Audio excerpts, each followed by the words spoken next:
한동안 올라가는 것에 익숙해져 있었나 봅니다. 요 며칠간의 증시 하락에 고민이 조금 깊어지죠. 거기다 많은 기업들이 실적을 쏟아주는 이번 주다 보니까 뭔가 행동하기에는 겁이 납니다. 어떻게 시장을 바라봐야 될지 이분과 전략 챙겨보도록 할게요. 하이투자증권의 이창환 부장님 모셨습니다. 어서 오세요. 네, 안녕하세요. 네, 안녕하십니까. 일단 오늘 실적 나오는 실적 왕자리에 등극을 할 것인가 기대감이 있는 자동차 쪽부터 갈게요. 현대차 실적이 오늘 나오고요. 기아차가 내일 나옵니다.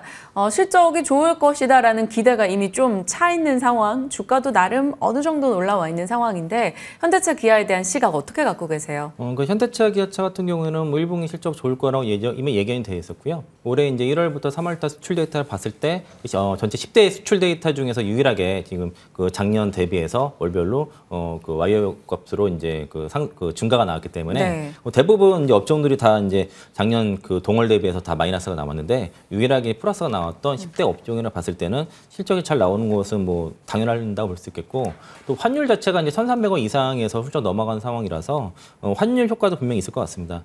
근데 현대차가 지금 영업이익 추정치가 계속 올라가서 최근에 한 달 동안 한 3,500억 정도 영업이익이 그 추정치가 올라가서요. 한 2조 9천억대로 좀 예상을 하고 있고 일단 환율이 가장 클 것 같고요. 이번에 전년 동기 대비해서 영업이익이 올라가는 부분에 네. 대해서는 그리고 또 그 미국이라든가 유럽 쪽 이런 쪽에서의 수출 데이터 잘 나오고 있고요. 또 최근에 인도 쪽도 지금 현대차도 수출 데이터 잘 나오고 있습니다. 그리고 이제 기아도 마찬가지로 이제 미국과 유럽, 인도 쪽에 이제 이 핵심 자동차 시장에서의 판매율이 부쩍 증가를 하고 중국은 뭐 여전히 좀 좋지 않은 모습이고요.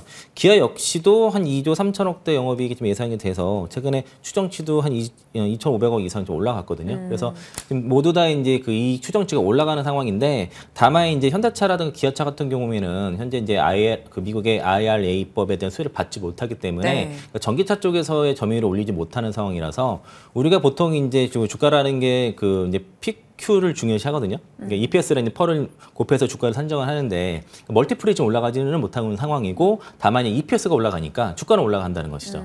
여기서 이제 그 전기차 점유율까지 올라가게 되면은 그 멀티플까지 밸류에이션까지 같이 올라가게 되면은 이제 주가 상승 탄력도 좋을 텐데 네. 그게 아쉬운 거죠.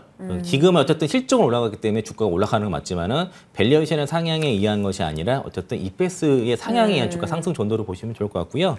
뭐 현대차, 기아차 뭐 다 나쁘지 않은데 주가 움직임이나 힘은 기아가 좀 더 좋은 것 같고 지금 월봉상으로도 그 10개월이랑 40개월 선에서 골든크로스 난 상태고요.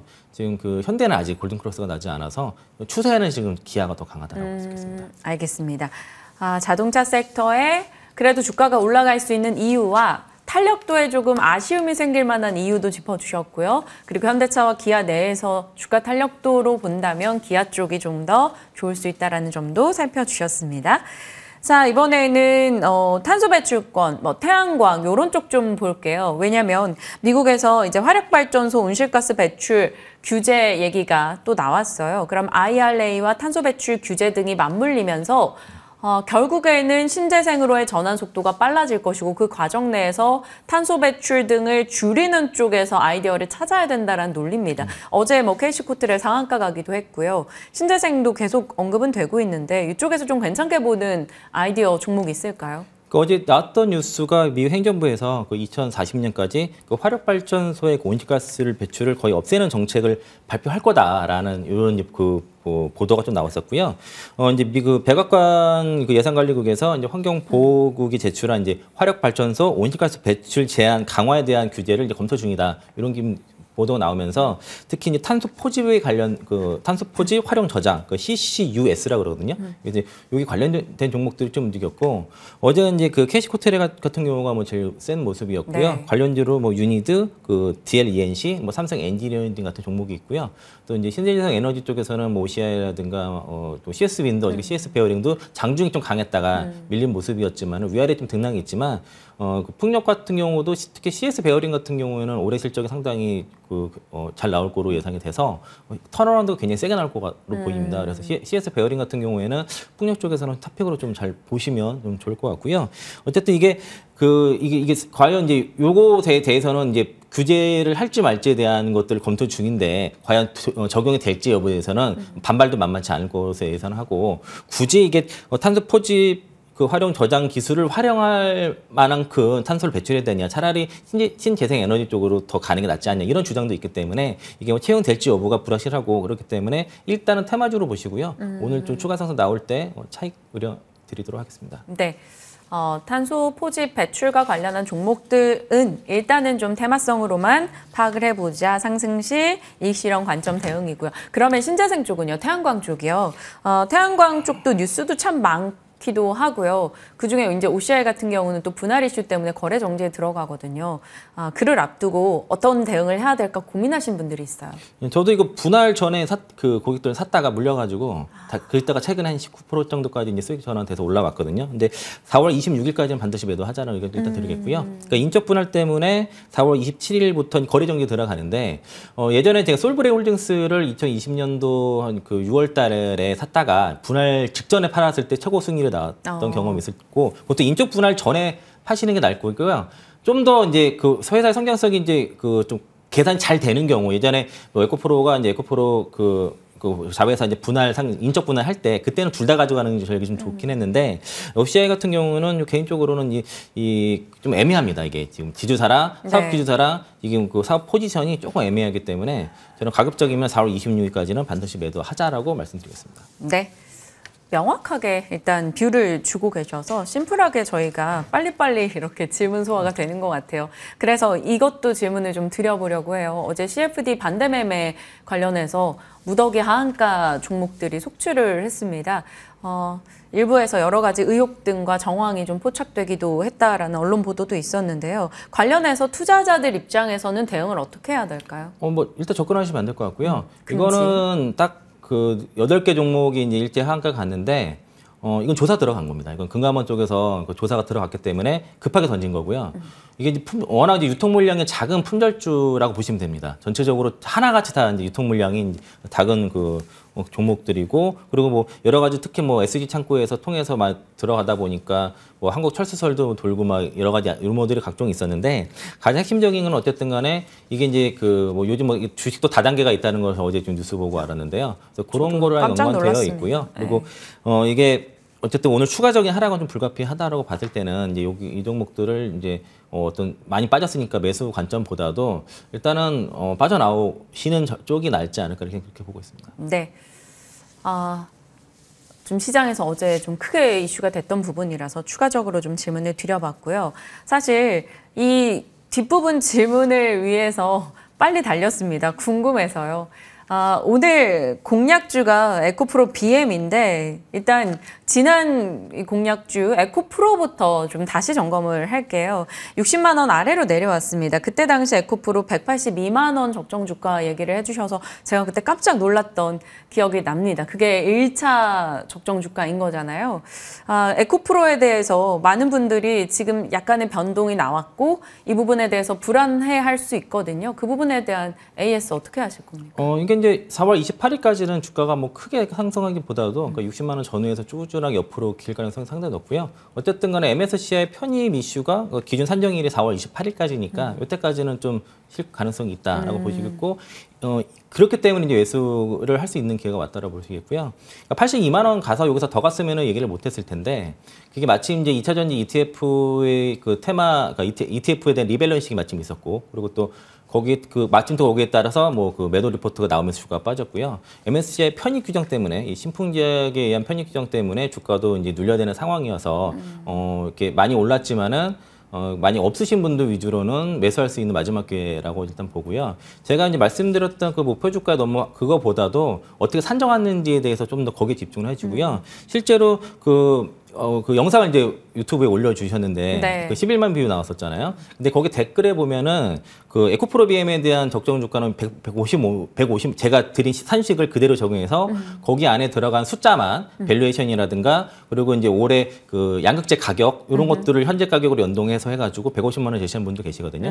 그러니까 제가 이제 에코프로 그 가치를 산정할 때 일단 에코프로 BM과 에코프로 이노베이션에 대한 가치 산정을 했는데, 네네. 오늘 이제 에코프로 BM에 대해서 좀 더 다시 한번 그 말씀드리겠지만, 사실 지난주에 이미 에코프로 BM의 목표가도 말씀드렸어요. 근데 요거를 그대로 갖고 왔는데 좀 더 부연 설명을 할 거고요. 특히 이제 양극재 같은 경우는 현재 그 판가가 지금 키로당 한 $7 정도, 53달러 정도 되거든요. 그러면은 톤당 한 7천만 원 정도 7천만 원 정도 되니까 대략 이게 그 키로당 7천만 원 정도 되기 때문에 그 보통 이게 양극재 같은 경우는 캐파 1톤당 그러니까 1만 톤당 그 5천억 정도로 그걸 봤었는데 네. 지금 시가로는 7천억을 봐야 됩니다. 근데 저는 이제 그 10만 톤당 5조 매출을 잡아서 이제 밸류에이션 잡았지만은 현재 그 7천만 원 정도 된다면은 10만 톤당 7조를 잡아야 돼요. 그러면은 그 71만 톤이 27년도 캐파고 26년도까지 조기 캐파가 완성될 수 있다고 회사 쪽에서도 IR 쪽에서 얘기를 한 걸 봤을 때는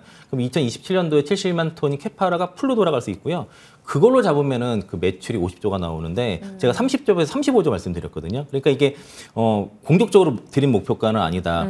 이제 지금 증권사 리포트 대비 그리고 현재 주가 대비해서는 많이 올랐지만은 에코프로라든가 에코프로 BM의 그 향후 이제 성장성에 비해서는 과도하게 드린 건 아니라고 보고 있고요. 네. 제가 이거 약간 데자부가 좀 있는데 제가 이런 경험이 처음이 아니에요, 사실은요. 그러니까 이제 SKC라는 종목을 2020년도 6월 달부터 투자를 했었을 때 그때 5만 원부터 출발을 했었고요. 네. 6월 달에 방송에서 6월 10일 정도인가 6만 1,000원일 때 13만 원 목표가 불렀고 2021년 9월 1일인가 그때 20만 원. 이제 17만 원이라서 20만 원 올랐거든요. 네. 그때 9만 1,000원이었습니다. 그때 당시. 근데 1년 걸렸습니다. 목표 주가 도달하는 데까지. 그리고 PNT도 우리 코너에서도 12,000원대 시작해가지고 결국에는 6만 원까지 갔거든요. 그래서 그런 것도 있었고 대주전자재료 4만 5천 원, 4만 원, 4만 3천 원 이렇게 움직일 때 2021년도 때 그 방송에서 8만 원, 1차 6만 원, 2차 8만 원, 3차 11만 원 갔는데 그게 다이렉트로 가더라고요. 저는 그렇게 한 번에 갈 줄은 몰랐는데 그러니까 그 2차 전지 sek터들은 그 밸류에이션 계산하실 때요. 그러니까 미래 성장의 그 영업이익에다가 어느 정도 밸류에이션 그 영업이익 배수 줄지를 주게 되면은 그 목표 주가 어느 정도 나오고 있고 거기에 어느 정도의 밸류에이션을 줄 건지 그리고 실적 추적 어느 정도 할 건지가 핵심입니다. 그래서 어느 정도 상당히 근접하는 그 맞는 실적 수정치를 하고 적당한 밸류에이션 주는 게 핵심이지 저점에서 얼마가 오르고 이게 중요한 건 아니라는 거죠. 상승률보다는 네. 그 기업이 앞으로 가져갈 가치에 조금 초점을 맞추고 그 수익에 대한 근거를 제시하셨다라는 겁니다.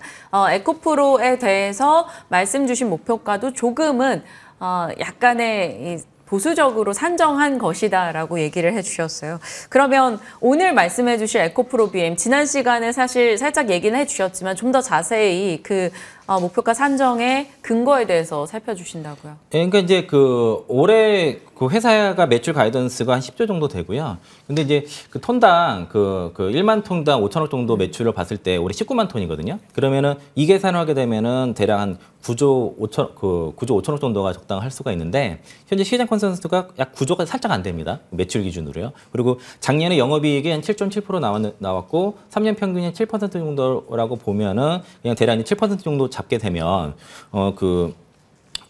지금 환율이 1,200원일 때 회사에서 제시를 했기 때문에 대략 그 지금 1,300원 훌쩍 넘어가니까 그렇게 하면 10조에서 11조 정도 가능하지 않겠냐라고 봤을 때는 영업이익이 한 6,600에서 7,700억 정도는 나올 수 있다라고 좀 볼 수 있겠고요. 그럼 여기에 영업이익 배수 이제 한 35배 올해 기준으로 적용하게 되면은 대략 적정 시가총액이 23조에서 27조 정도 나오니까 현재 이제 시가총액 정도에서 범위에서 움직이는 거는 2030년까지 실적을 반영이 아니라 올해 실적 반영한 거다라고 그 해석을 하면 좋을 것 같고요. 양극재 2027년도 양극재 캐파가 71만 톤이고요. 네. 여기에 따라서 아까 이제 10만 톤당 그 5조 말씀드렸으니까 그러면은 한 35조 정도 그 매출이 될 것이고 회사 가이던스가 매출 30조지만은 캐파가 조기 완성된다고 했을 때는 35조 매출이 되겠죠. 요게 이제 2025년부터는 양극재 대량 생산 시대가 되고 동사의 캐파도 2025년부터 40만 톤으로 급증을 하거든요. 그때부터 규모의 경제가 실행이 되기 때문에 영업이익률이 두 자릿수가 가능하다라고 좀 판단이 들어서 그래서 이제 2026년 또는 2027년도 매출을 30에서 35조를 잡고요. 영업이익을 이익률을 10%를 잡아서 영업이익을 3조에서 3조 5천억 잡고 올해 영업이익 배수 35배 내년부터 이제 5배씩을 줄여 나가면은 네. 이게 이제 2026년과 27년에는 한 20배 정도를 주게 되면 그 대략 이제 그 적정 주가가 시가총액에 나온다고 좀 볼 수 있겠고요. 이게 이제 그럼 60조에서 한 70조 정도 나오게 되면은 대략 이제 주가로는 65만 원에서 75만 원 정도가 나온다고. 지금이 시총 26조 정도니까. 네, 그 정도 볼 수 있는데 지금 이제 요거 시청자 글을 한번 이거 한번 읽어드릴게요. 이게 제가 네. 이례적인데 이분이 말씀하시는 거는 지금 양극재 그 가격이 지금 톤당 한 8천만 원 정도 된다 이거죠. 지금 현재 가격. 그러면 이걸 그러면 71만 톤에다가 8천만 원하고 환율 환산 거기에다가 영업이익률도 제가 말씀드린 대로 하게 되면은 같은 시기인데 네. 같은 시기인데 양극재 판가가 올라가고 그 환율 밸류에이션을 30배 잡으셨더라고요. 그러면은 밸류에이션 다른 거는 양극재 판가랑 밸류에이션인데 목표 조건 150만 원이 넘어갔거든요. 저는 65만 원 드렸잖아요. 그러니까 이제 그 투자하신 분들이 어떤 의도를 갖고 여기에 이제 밸류에이션을 몇 배로 줄지 그리고 실제 판가가 어떻게 변하는지에 따라서 그걸 대입하면은 적정 주가가 완전히 달라질 수 있다는 것이고요. 그러니까 제가 지금 말씀드린 이 주가가 굉장히 보수적으로 드린 겁니다. 이게 회사 가이던스에 맞춰서 드린 거고 지금 양극재 판가로 계산하게 되면은 실제로 2027년도 기준으로는 매출이 50조가 나오게 되고요. 네. 저는 30에서 35조 드린 게 지금 이게 굉장히 공격적으로 간 게 아니다라고 그 말씀을 드린 거고요. 일단은 제가 이제 재료를 말씀드리면은 그 SK온과 에코프로 BM과 포드가 지금 캐나다 쪽에 양극재 합작 공장을 기초 공사에 착수했는데 요게 이제 본격적으로 이제 착공 들어가는 거 이게 발표가 날 겁니다. 이게 이제 한 몇 달 안에 날 거로 보면은 여기서 대규모 수주가 나올 것이고요. 지금 에코프로 BM뿐만 아니라 다른 양극재 기업들이 5월 달에 지금 대규모 수주를 예고를 하고 있는 상황이고 그리고 국내 양극재 기업 중에서는 유일하게 LFP 배터리 양극재를 공장을 건설하고 있고 현재 양산 라인을 지금 준비 중에 있고요. 시제품은 연말에 나오고 그 셀업체에다가 그 샘플을 시제품을 이제 연말에 제공을 할 것이고요. 2025년부터 본격 양산이 됩니다. 그러면 양극재 LFP 배터리에 대한 양극재에 대한 매출도 나올 텐데 이거는 하나도 밸류에이션 계산이 안 됐습니다. 매출 하나도 넣지 않았어요. 그리고 그 단결정 양극재도 양산 준비인데 지금의 양극재는 대부분 다결정이거든요. 근데 단결정 양극재 같은 경우에는 그 내구성이라든가 또 화재도 강하고요. 그리고 굉장히 더 안정성도 높은데 이게 이제 NCMX고요. X가 여기 뭐가 들어간지 몰라요. 되게 여러 가지로 많이 들어가서 회사에서 뭐 밝히지 않았는데 네. 그게 나오게 되고 이게 이제 기존의 그 다결정 양극재를 합쳐서 같이 양산에 들어가게 되고 이걸 하게 되면은 지금 에코프로 BM이 94% 이상의 단결정 하이니켈 양극재를 상용할 계획인데 이 96%까지 개발도 가능한데 이게 또 단가상이 높겠죠. 그래서 이 부분이 이제 시장 어떤 게임 체인저가 될 수 있는 양극재인데 이 부분에 대한 것도 지금 전혀 밸류가 들어가지 않았다라고 말씀드리겠고요. 그리고 이제 삼성 SDI 쪽에 전고체용 배터리 양극재를 개발용 양극재를 공급할 예정입니다. 여기 황산 리튬을 이수화학으로부터 이제 공고를 받았고 이게 이제 삼성 SDI 쪽으로 샘플 개발용으로 들어갈 건데 향후 전고체용 전고체 배터리용 양극재에 대해서도 밸류가 전혀 들어가지 않았다. 그래서 순수하게 지금 에코프로 BM의 캐파를 가진 그리고 거기에 또 현 양극재 가격과 그리고 밸류에이션을 가지고만 밸류에이션 산정했고 여기 그렇게 했기 때문에 지금 이게 오늘 제가 65만 원 네. 뭐 해서 75만 원 이게 드린 게 뭐 엄청나게 지금 과도하게 공격적으로 드는 건 아니고요. 물론 이제 지금 주가에서 굉장히 이제 높고 그리고 또 2027년도 실적을 기준으로 해서 그걸 가지고 끌어온 거기 때문에 좀 투자 기간이 당연히 시간이 걸리겠지만은 현재 주가는 제가 말씀드린 거는 올해 실적 정도가 추정치 정도가 반영이 된 것이고 절대로 앞으로 뭐 2027년도 2030년 정도에 주가가 실적에 반영된 건 아니라고 말씀드리겠고요. 네. 그리고 이제 방송 댓글을 제가 다 읽어봤는데요. 오해하신 게 하나 있는 게 저는 애널리스트가 아니고 저는 하이투자증권 강북 더블림센터에 소속된 부장입니다. 그래서 영업직이고요. 그래서 주로 이제 개인 고객들을 상대로 해서 종목을 추천을 하고 그리고 이제 계좌 이제 자금을 자산을 관리하는 운영하는 이제 그런 거기 때문에 애널리스트가 아니기 때문에 제 뷰는 오로지 제 개인적인 뷰이고 회사와는 다를 수 있습니다. 그래서 어떤 회사에서 어떤 리서치 센터에서 자료 의견이 나왔을 때는 저랑 안 맞을 수가 있습니다. 어쨌든 저도 입장이 개인 투자자는 거의 다름이 없기 때문에 그냥 그런 개인적인 뷰라고 보시면 좋을 것 같습니다. 네.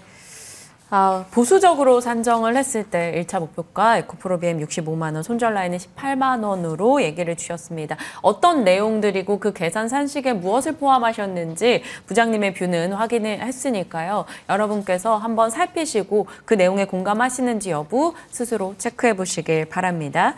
개장 전 성공 전략 오늘 하이투자증권의 이창환 부장님과 챙겨봤습니다. 고맙습니다. 네, 고맙습니다.